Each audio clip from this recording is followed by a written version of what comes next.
मनसेचे माजी fire brand नेते वसंत मोरेंनी काल आपल्या सर्व जबाबदाऱ्यांचा राजीनामा दिला आणि त्यानंतर वसंत मोरे कोणत्या पक्षात जाणार या चर्चा सुरू झाल्या।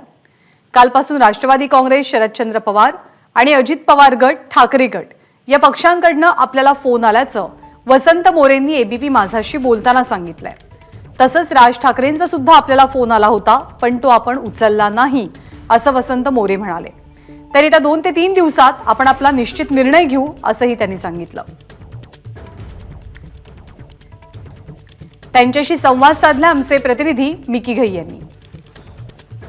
कोणते लोकांचे फोन आले, कुठल्या पक्षाचे लोकांचे फोन आले?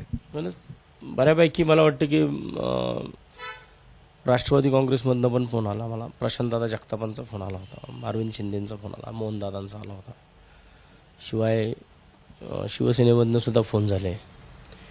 हे सगळ्याच पक्षातनं मला संपर्क झाला आहे, परंतु मी प्रत्येकाला हेच सांगितलं की मी आत्ता लगेच कुठली राजकीय भूमिका माझी मी जाहीर करणार नाही आहे, कारण मला ज्या त्रासामधनं पक्ष सोडावा लागला तो त्रास त्या लोकांना अजूनसुद्धा ती लोक शाणी होत नाही आहेत। ती लोक अजूनसुद्धा रात्री अपरात्री लोकांना फोन करणं, कार्यकर्त्यांनी ज्यांनी राजीनामे दिले त्यांना फोन करणं, त्यांना फोन करून धमकावणं असले प्रकार चालू आहेत।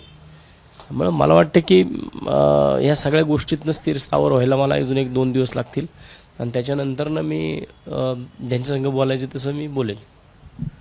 तात्या, ही देखील माहिती आहे की फोनवरून तुम्ही संजय राऊतांशी देखील काही दिवसांपूर्वी म्हणजे तुमचं बोलणं झालंय? हां, संजय राऊत साहेबांचा मला फोन आला होता, त्यावेळेस मी बोललो होतो त्यांच्याबरोबर। मला वाटतं की कालच्याला पण त्यांचं स्टेटमेंट पण पाहिलं की तात्या आता वॉशिंग मशीनकडे जाऊ नये म्हणून, असं ते कालसुद्धा बोलले। एवढ्या मोठ्या माणसाने माझ्यावरती, माझ्यासारख्या कार्यकर्त्यावरती कमेंट्स करणं हे खरं तर माझं भाग्यच समजन।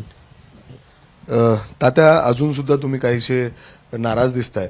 अर्थात फोन येत असतील, राजसाहेबांचा फोन आला, इतर कुठले वरिष्ठ नेत्यांचे मनसेतून तुमच्यासोबत काही संवाद साधण्याचा, तुम्हाला तुमची मनधरणी करण्याचा प्रयत्न होतोय?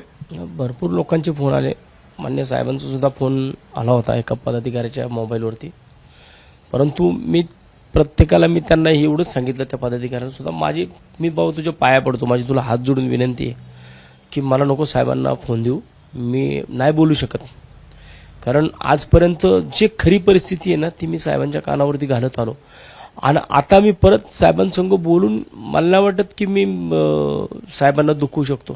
ते ठाम आहेत की ते यंदाची लोकसभा निवडणूक लढणार आहेत आणि अशी तयारी देखील त्यांनी आता सुरू केली आहे। कॅमेरामॅन अमोल गवाळेसह मी मिकी घई, एबीपी माझा, पुणे। एबीपी माझा, उघडा डोळे बघा नीट।